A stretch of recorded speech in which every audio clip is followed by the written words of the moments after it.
Il y a 36 000 ans, ici, la Terre a pris feu. Une coulée de lave a remonté cette vallée à contre-courant, brûlant tout sur son passage. Aujourd'hui, à l'endroit exact où la lave s'est figée, des enfants se baignent dans une eau turquoise. Entre ces deux images, 3 secrets que presque personne ne connaît. Une erreur scientifique corrigée il y a 10 ans à peine. Un pont que tout le monde croit naturel et qui ne l'est pas. Et, sous les rires de l'été, le souvenir bien réel de condamnés à mort. Bienvenue à Tueil. Le coupable a un nom, la Gravenne de Tueil. Un volcan strombolien dont le cratère éventré domine encore la vallée à 600 mètres d'altitude. Son éruption se fait en 2 temps. D'abord l'explosion, des bombes de lave, des cendres et des scories projetées dans le ciel, puis la lave, brûlante et fluide, qui se déverse, mais elle se heurte à un obstacle, ses propres débris qui barrent la vallée. C'est ce qui l'oblige à refluer, à remonter le lit de l'Ardèche et à former un barrage de 50 mètres d'épaisseur. C'est cette coulée figée que vous foulez aujourd'hui.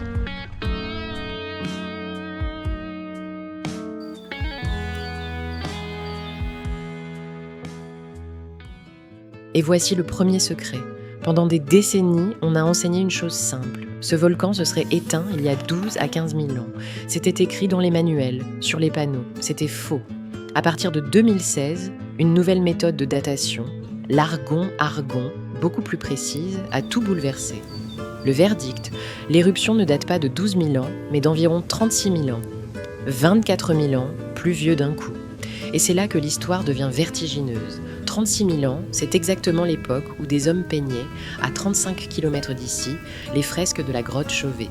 Sur ces parois, des chercheurs ont identifié d'étranges signes en gerbe, tracés à l'ocre rouge. Leur hypothèse, ce seraient les plus anciennes représentations d'une éruption volcanique de toute l'histoire de l'humanité.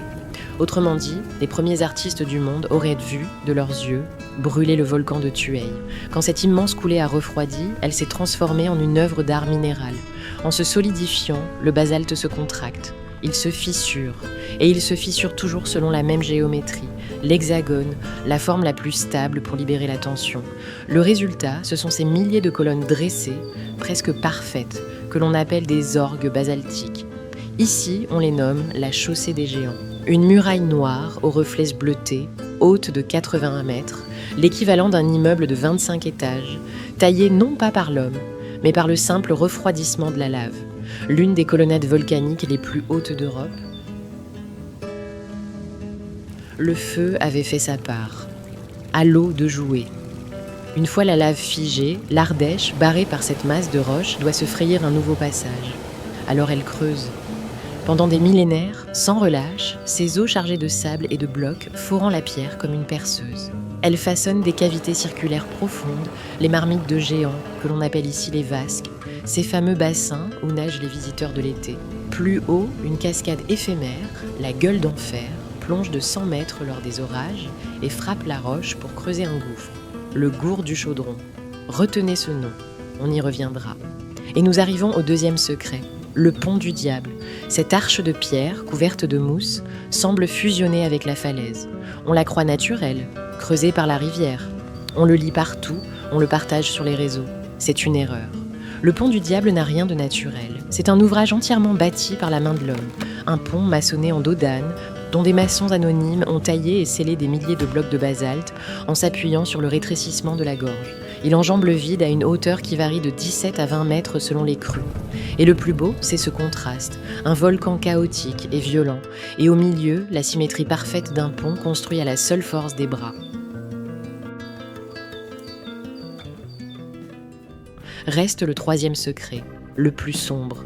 Pourquoi pont du diable ? La légende raconte que Satan régnait sur ce pont pour perdre les âmes du village. La nuit, de jeunes amoureux le traversaient en secret pour rejoindre celles ou ceux qu'ils aimaient sur l'autre rive. Mais sur le pavage humide, ils glissaient et basculaient dans le gouffre du gour du Chaudron, emportant avec eux leur âme damnée. On dit qu'aujourd'hui encore, les nuits de tempête, le vent qui s'engouffre sous l'arche ressemble aux lamentations des amants disparus. Et derrière le mythe, une réalité glaçante. Du haut de la gueule d'enfer, ont précipité jadis les condamnés à mort dans le vide. 100 mètres de chute, leur corps s'écrasait dans ces mêmes eaux où l'on se baigne aujourd'hui, avant de dériver sous le pont. Le paradis de l'été fut jadis un lieu d'exécution. Aujourd'hui, le volcan dort. Le feu s'étue et l'eau, elle, continue patiemment son travail. Chaque été, on descend ces sentiers en 15 minutes pour plonger dans les vasques, sans toujours savoir qu'on nage à l'intérieur d'un volcan éteint, sous une muraille de 80 mètres, au-dessus d'un gouffre chargé d'histoire.